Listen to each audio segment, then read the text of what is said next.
শুরুতেই আমরা ইরানের দুজন ওয়ার্কারকে দেখতে পাই যারা ওয়াইফাই এর কাজ করছিল। তবে তারা কাজ করছিল এমন একটা জায়গায় যেটা ইরানের পারমাণবিক কেন্দ্র থেকে মাত্র কয়েক কিলোমিটার দূরত্বে। ইরানের মিলিটারি সদস্যরা তাদের উপর কড়া নজর রাখছিল। এরই মধ্যে কাজ শেষ করে টম নামের একটি লোক বেস থেকে বেরিয়ে আসে এবং তার সহকর্মী অলিভারকে বলে, কাজ হয়ে গিয়েছে, আমাদেরকে এখন এখান থেকে যেতে হবে। কিন্তু ইরানি আর্মি তাদেরকে থামায়, কেননা তাদের দুজনের উপর তাদের সন্দেহ হচ্ছিল। তবে অলিভার ইরানি ভাষা জানতো, তাই সে তাদেরকে বলে, আপনারা বিনা কারণে আমাদের দুজনের উপর সন্দেহ করছেন। আমরা কেবল এখানে ওয়াইফাই এর কাজ করতে এসেছি, আমাদেরকে ইরানের সরকার পাঠিয়েছে। টম তার মোবাইল ফোন বের করে সোলজারদের একটি ফুটবল ম্যাচ দেখায় এবং বলে, ওয়াইফাই আগের তুলনায় এখন অনেক ফাস্ট হয়ে গেছে, এই কাজটা করার জন্যই আমরা এখানে এসেছি। এই বলে তারা সেখান থেকে চলে যায়। অলিভার খুব ভয় পেয়ে আছে, কারণ ভিতরে তারা ওয়াইফাই এর কাজ নয় অন্য কিছুই করেছিল। এখানে টম এবং অলিভার দুজন ছিল আমেরিকান সিআইএ এজেন্ট। তাদেরকে এখানে পাঠানো হয়েছে ইরানের পারমাণবিক গতিবিধির ওপর লক্ষ্য রাখার জন্য। তারা খবর পেয়েছে এই এলাকার মাটির নিচে ইরানের পারমাণবিক কর্মসূচি দ্রুত গতিতে এগিয়ে চলেছে। তাই তারা বুদ্ধি করে সেই পারমাণবিক কেন্দ্র পর্যন্ত গিয়ে সেখানে এমন একটা জায়গায় বিশেষ চিপ লাগিয়ে দেয়, যার কারণে এই কেন্দ্রটি পুরোটাই আমেরিকার কন্ট্রোলে চলে এসেছে এবং তারা এখন দূর থেকেই এর গতিবিধির উপর লক্ষ্য রাখতে পারবে যে এখানে কি কি হচ্ছে এবং কিভাবে হচ্ছে। কাজ শেষ হয়ে যাওয়ার পর টম তার বসকে মেসেজ করে দেয়, ইটস ডান। সিআইএ এর অফিসে যখন তারা এই ছবিগুলোর অ্যাক্সেস নেয় তখন তারা অবাক হয়ে যায়, কারণ ইরান মাটির নিচে পুরা একটি ফ্যাক্টরি বানিয়ে ফেলেছে যেখানে অনেক ধরনের ড্রোন ছিল, যেগুলো প্রত্যেকটি একদম পারমাণবিক আক্রমণের জন্য পারফেক্ট ছিল। কিন্তু আজকের এই মিশনে অলিভার অনেক ভয় পেয়ে গিয়েছিল। টম তাকে বলে, ভয় পাওয়ার কোনোই দরকার নেই, কেননা তাদের এটাই কাজ। প্রতিনিয়ত বন্দুকের নলের মুখেই তাদের এই জীবন।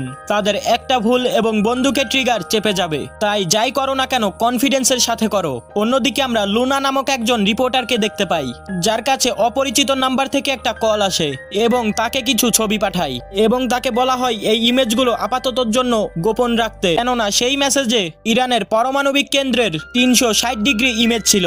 তারা যখন বলবে এই সবকিছু ইন্টারনেটে ছেড়ে দিতে পারবে, তবে লুনা লোভে পড়ে যায়, কেননা যদি সে এই ছবিগুলো সবার প্রথমে তার বসকে পাঠিয়ে দেয় এবং টেলিকাস্ট করে দেয় তাহলে তারা রাতারাতি ধনী হয়ে যাবে। তার বসও এই খবরে অনেক খুশি হয়, কিন্তু তারা জানতো না ইরানের এজেন্টের দ্বারা তাদের দুজনের কল ট্র্যাক করা হয়েছে।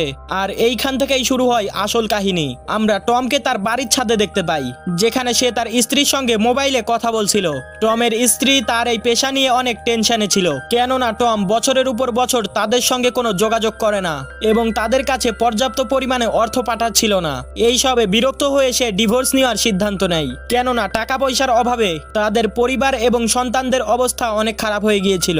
তখন টম বলে এই একটা কাজই সে ভালো মতন করতে পারে। তার স্ত্রী জিজ্ঞেস করে এইটা আবার কেমন পেশা, যেখানে তার কোম্পানি তাকে এমন এমন স্থানে পাঠায় যেখানে গেলে আমেরিকানদের মৃত্যু নিশ্চিত। এরপরে আমরা দুবাইয়ে বসবাসরত ফাহাদকে আফগানিস্তানে দেখতে পারি, যার কাছে ছিল একটা নকল আইডি, কিন্তু কেউ তাকে কোনো প্রশ্ন করে না, কেননা এখানকার লোকেরা তার ব্যাপারে অনেক আগে থেকেই জানতো। সে একটা ব্ল্যাক কালারের গাড়িতে উঠে পড়ে, যেখানে রোমান নামক একজন ব্যক্তির সাথে তার কথা বলানো হয়। রোমান তাকে কোনো টেনশন করতে মানা করে, তাকে কেবল ট্রান্সলেটের কাজই করতে হবে এবং 3 দিনের মধ্যেই রোমানের বন্ধু তার সঙ্গে দেখা করবে। আসলে ফাহাদ একজন ভদ্র মানুষ, শুধুমাত্র বেশি টাকার আশায় সে এই কাজটা করতে রাজি হয়েছে। অন্যদিকে আমেরিকানরা সেই পরমাণু কেন্দ্রের ছবিগুলো ভালো করে দেখার পরে তারা সিদ্ধান্ত নেয় তারা সেই পুরো কেন্দ্রটাই বিস্ফোরণে উড়িয়ে দেবে, যদিও সেখানে হাজার হাজার কর্মচারী কর্মরত ছিল। এরপর তাদের পরিকল্পনা মতো তারা সেই চিপের মাধ্যমে নিউক্লিয়ার সেন্টারের তাপমাত্রা বাড়িয়ে দেয়, যার কারণে সেখানে এক বিশাল বিস্ফোরণ হয় এবং সেখানে কর্মরত সকলেই মারা যায়। কিন্তু টম যখন এই ঘটনা ছাদ থেকে দেখে তখন সে বুঝতে পারে তাকে এখন এখান থেকে পালাতে হবে, কেননা আমেরিকা কখনোই সামনে আসবে না আর না তো স্বীকার করবে তারা এই কাজটা করেছে। অন্যদিকে ইরানি মিলিটারি এখন অনেক সতর্ক হয়ে গিয়েছে। ইরানের জেনারেল ঘটনাস্থান তদন্ত করতে আসে এবং তার কমান্ডারকে এর কারণ জিজ্ঞেস করলে সে বলে এই কাজটা আমেরিকা কিংবা ইসরায়েলের হতে পারে, কারণ তারা কয়েকদিন আগেও একজন ব্যক্তির একটা কল রেকর্ড পেয়েছে যেখানে তারা গোপন কিছু জিনিস নিয়ে কথাবার্তা বলছিল। জেনারেল জেনারেলের মাথা এই সময় প্রচুর গরম ছিল। সে আদেশ দেয় যার উপরেই সন্দেহ হবে তাকেই যেন গুলি করে মেরে ফেলা হয়, এক বিন্দুও যেন ছাড় দেওয়া না হয়। এদিকে টম নিজের সবকিছু প্যাক করে তাড়াতাড়ি সেখান থেকে বেরিয়ে পড়ে, কিন্তু অলিভারের কাজ এখনো শেষ না হওয়ায় সে এখান থেকে যেতে পারবে না।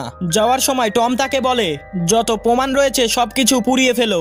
কয়েক ঘন্টা জার্নি করার পর টম দুবাইয়ের একটা এয়ারপোর্টে ল্যান্ড করে এবং সেখান থেকে তার লন্ডনে যাওয়ার কথা, কিন্তু তার ফ্লাইটের এখনো অনেক সময় বাকি। তখনই সে টিভি নিউজ দেখে জানতে পারে ইরানের সেই পরমাণু ফ্যাক্টরিতে হামলার ঘটনা ইতিমধ্যেই দেশ বিদেশে ছড়িয়ে পড়েছে।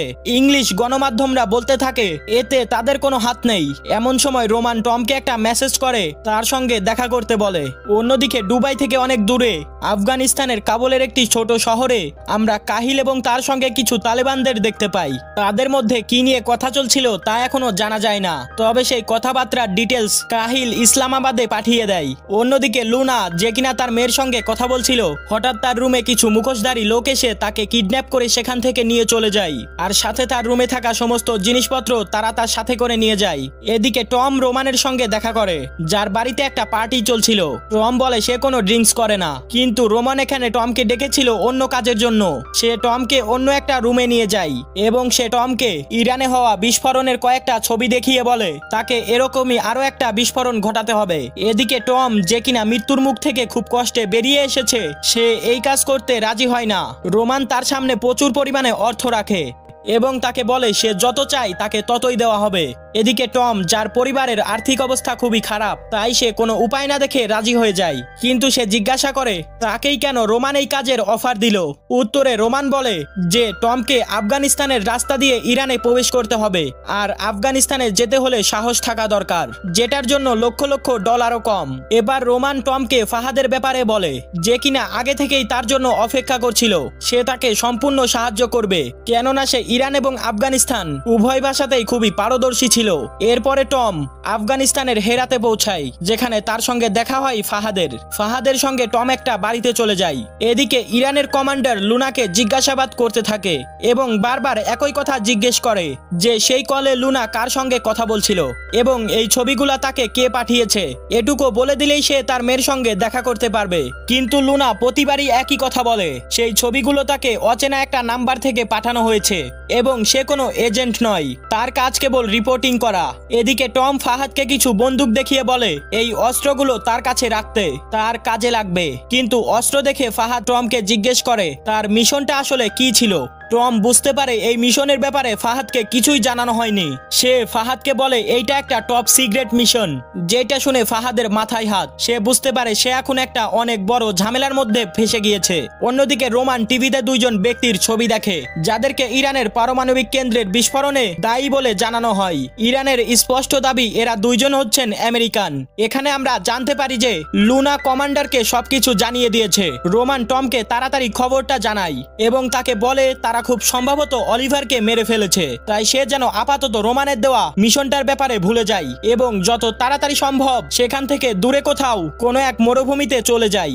আর এমন পরিস্থিতিতে এন্ট্রি হয় পাকিস্তানের আইএসআই। ইসলামাবাদ থেকে আইএসআই এর হেড কাহিলকে কল করে বলে যে কোনোভাবে ইরানের আগে টমকে ধরতে হবে, তাও জীবিত অবস্থায়। এদিকে একদিকে তারা তাকে বিক্রি করে প্রচুর পরিমাণে টাকা পাবে, সাথে টমের বিনিময়ে তারা পুরো পৃথিবীকে বলতে পারবে যে তারা এই কাজটা করে দেখিয়েছে। তাই কাহিল তাড়াতাড়ি হেরাতের উদ্দেশ্যে বেরিয়ে পড়ে, কেননা টমের লাস্ট লোকেশন সেখানেই ছিল। অন্যদিকে টম সবার আগে তার সমস্ত পেপার পুড়িয়ে ফেলে যাতে কোনো প্রমাণ অবশিষ্ট না থাকে। তারপরে ফাহাদের কাছে জানতে চাই আশেপাশে এমন কোনো স্থান আছে কিনা যেখানে ভীষণ গরম পড়ে, ঠিক কোনো একটা মরুভূমির মতো। উত্তরে ফাহাদ বলে তারা খান্ডারে যেতে পারে। অন্যদিকে রোমানের কাছে সিআইএর হেডের কল আসে, যে কিনা রোমানকে বলে টমের সাথে সে যেন কোনো ক্রমেই যোগাযোগ না রাখে, কিন্তু রোমান তার বন্ধুকে মৃত্যুর জন্য এভাবেই ছেড়ে দিতে পারে না। অন্যদিকে কমান্ডারের লোকেরা টমের লোকেশন পেয়ে যায় এবং তাকে ধাওয়া করতে শুরু করে। টমও ব্যাপারটা বুঝতে পারে এবং গাড়ি পরিবর্তন করে সেখান থেকে পালানোর চেষ্টা করে। আর এদিকে কাহিল টমের লোকেশনে বাইকে করে পৌঁছানোর চেষ্টা করে। অর্থাৎ টমের উপরে এখন পাকিস্তান এবং ইরান দুই দিক থেকেই বিপদ আসছে। একটা সময় এসে টমের গাড়ি ট্রাফিকে আটকে যায়। সে কমান্ডারের লোকদের দূর থেকে দেখে ফেলে, যারা কিনা যে কোনো সময় তার উপরে আক্রমণ করতে পারে। এমন সময় কাহিলও সেখানেই পৌঁছায় এবং সে কমান্ডারের গাড়িতে বোম লাগিয়ে দেয়, যাতে করে সেখানে একটা বিশাল বিস্ফোরণ হয় এবং সেই সুযোগে টম সেখান থেকে পালাতে সক্ষম হয়। কাহিল তার পিছু করতে শুরু করে। অনেকটা পথ অতিক্রম করে একটা জায়গায় এসে টমের গাড়ির টায়ার পাঞ্চার হয়ে যায়। এই সময় ফাহাদ গাড়ির টায়ার পরিবর্তন করে, কিন্তু এইসবের মধ্যে ফাহাদ এক প্রকার বিরক্ত হয়ে যায়, কেননা বিনা কারণে তার জীবন এখন ঝুঁকির মধ্যে। টম ফাহাদকে ওয়াদা করে যে সে ফাহাদের জীবন বাঁচানোর পুরো চেষ্টা করবে। খান্ডারে পৌঁছাতে হবে আর সেখানে তাদের রাব্বানি নামক একজন লোকের কাছে যেতে হবে, যার কাছে চপার ছিল। চপারের সাহায্যে তারা আরো দ্রুত খান্ডারে পৌঁছাতে পারবে। গাড়ির টায়ার ঠিক হয়ে যাওয়ার পরে তারা পুনরায় আবার তাদের যাত্রা শুরু করে। তারা রাতেও তাদের যাত্রা অব্যাহত রাখে। ঠিক এমন সময় কমান্ডার একটা চপার নিয়ে তাদের উপর আক্রমণ শুরু করে, কিন্তু টম নাইট ভিশন গ্লাস ব্যবহার করছিল, তাই সে খুব সহজেই চালাকি করে সেই চপারটাতে বিস্ফোরণ করিয়ে দেয়, যেটাতে কমান্ডারও মারা যায়। আর এখন তারা দুইজন পায়ে হেঁটে তাদের যাত্রা অব্যাহত রাখে, কিন্তু ফাহাদ টমের মতন এত প্রশিক্ষিত ছিল না, যার কারণে তার পা ব্যথা হয়ে যায়। তার অবস্থার কথা সে টমকে জানালে টম ফাহাদের কাছে ক্ষমা চায় এই ঝামেলার মধ্যে তাকে ফাঁসানোর জন্য। সে বলে শুধু অর্থের অভাবে সে এই কাজ করতে রাজি হয়েছে, কারণ সে তার মেয়েকে ডাক্তার বানাতে চায়। ফাহাদ এই সময় বলে তার মেয়েকে তালেবানের লোকরা মেরে ফেলেছে আর এরপর সে দুবাই পালিয়ে যায়, তা না হলে তারা তাকেও মেরে ফেলতো। পরদিন তারা রব্বানির আস্তানায় পৌঁছে যায়। এদিকে কাহিলও সেই ক্র্যাশ হওয়া হেলিকপ্টার পেয়ে যায়। রব্বানির সাথে প্রায় সব দেশেরই সম্পর্ক ছিল, যেমন সিআইএ, আইএসআই ইত্যাদি, কিন্তু ফাহাদ যখন তার চেহারা দেখে তখন সে রেগে যায়, কেননা তার লোকেরাই তার পুরো গ্রাম ধ্বংস করে দিয়েছিল, যার মধ্যে তার পরিবারও ছিল। এই সময় সে টমকে অনেক কথা শোনায় আর বলে তার মতন লোকদের কারণেই বিনা কারণে নিরীহ মানুষদের জীবন চলে যায়। এই কথা শুনে টমেরও অনেক খারাপ লাগে, কেননা তার কথা মিথ্যে ছিল না। তারা আরো জানতে পারে রব্বানির কাছে এই সময়ে কোনো হেলিকপ্টার নেই, তাই সে তাদের একটা ট্রাক দিয়ে দেয়। কিন্তু টম ও ফাহাদ সেখান থেকে যাওয়ার সাথে সাথে রব্বানি তাদের লোকেশন আইএসআই এজেন্টদেরকে জানিয়ে দেয় এবং কিছু দূর যাওয়ার পরপরই কাহিল তার লোকদেরকে নিয়ে টমদেরকে ঘেরাও করে ফেলে। আইএসআই এর লোকরা প্রথমে ফাহাদকে ইচ্ছা মতন পেটায়, কারণ তার নিজের দেশ অর্থাৎ ইরানের সঙ্গে বেইমানি করার জন্য এবং আমেরিকানদের সাহায্য করার জন্য। একই সাথে তারা টমকেও ইচ্ছা মতন পেটায়, কিন্তু একটু পরপরই টম একটা শব্দ শুনতে পায়, যেটা ছিল তার বন্ধু রোমানের, যে কিনা তার পুরো আর্মি নিয়ে তাদেরকে সেখানে বাঁচানোর জন্য এসে পড়েছিল। রোমানের আর্মি তাদের উপরে অনবরত গুলিবর্ষণ করতে থাকে, যেটার কারণে আইএসআই এর অনেক এজেন্ট মারা যায় এবং তারা টম ও ফাহাদকেও বাঁচাতে সফল হয়। কিন্তু এই সবকিছু হতে কাহিল তাদেরকে দেখে ফেলে এবং তাদের পিছু করতে শুরু করে। এই সবকিছু আমেরিকান সিক্রেট সার্ভিস তাদের বেস থেকে দেখছিল, কিন্তু তাদের করার মতো কিছুই ছিল না। তারা কেবল অপেক্ষা করছিল যে কোন রকমে টম আমেরিকান বেস পর্যন্ত পৌঁছে যায়, তাহলে তারা তাদেরকে বাঁচাতে পারবে। কিন্তু বেস এবং তাদের মধ্যে এখনো 4 কিলোমিটারের দূরত্ব বেঁচে ছিল আর পথে প্রতি কদমে কদমে বিপদ। দূর থেকে কাহিল তাদেরকে লক্ষ্য করে লাগাতার গুলিবর্ষণ করতে থাকে। একটা পর্যায়ে গুলি রোমানের গায়ে লেগে যায় এবং সে গাড়ি থেকে পড়ে যায়। সেও পাল্টা গুলি ছোড়ে, কিন্তু একটা সময় তার ম্যাগাজিন শেষ হয়ে যায় এবং কাহিলের ছোড়া গুলিতে সে মারা যায়। সাথে সাথে তার অনেক ঘনিষ্ঠ একটা বন্ধু মারা যায়। সে বুঝতে পারে এটা ভেঙে পড়ার সময় নয়, তাই সে তার গাড়িকে ফুল স্পিডে নিয়ে যায়। এমন সময় সেখানে এন্ট্রি হয় তালেবানের, যারা কিনা টমকে মারার জন্য এগিয়ে আসছিল। তারা একটা রকেট লঞ্চার ফায়ার করে, যার ফলে টমের গাড়ি একদম ধ্বংস হয়ে যায়। কিন্তু এই সময় কাহিল তাদেরকে থেমে যেতে বললে কাহিলের কথাই তারা থেমে যায়, কেননা কাহিল টমকে নিজের হাতে মারতে চাচ্ছিল। এক সময় কাহিল এবং টম একে অপরের দিকে গুলি ছুড়তে ছুড়তে এগিয়ে যায় এবং একটা গুলি কাহিলের কাঁধে লাগে, সে নিচে পড়ে যায়। কিন্তু টমও বুঝতে পারে তার সময় ঘনিয়ে এসেছে, তাই সে ফাহাদের কাছে ক্ষমা চায় তার জীবন রক্ষা না করতে পারার জন্য। ফাহাদ মানুষ হিসেবে অনেক ভালো ছিল এবং সে টমকে ক্ষমা করে দিয়ে বলে হয়তো এটাই সৃষ্টিকর্তার পরিকল্পনা ছিল, তার সফর হয়তো এই পর্যন্তই শেষ। এমন সময় হঠাৎ টম বিকট একটা শব্দ শুনতে পায়। তার চোখের সামনে বোমা বিস্ফোরণ হচ্ছিল। আকাশের দিকে তাকালে সে দেখতে পারে দুইটা F-16 ফাইটার জেট, যা কিনা ছিল আমেরিকার। তারা তালেবানদের গাড়িগুলোকে উড়িয়ে দেয়।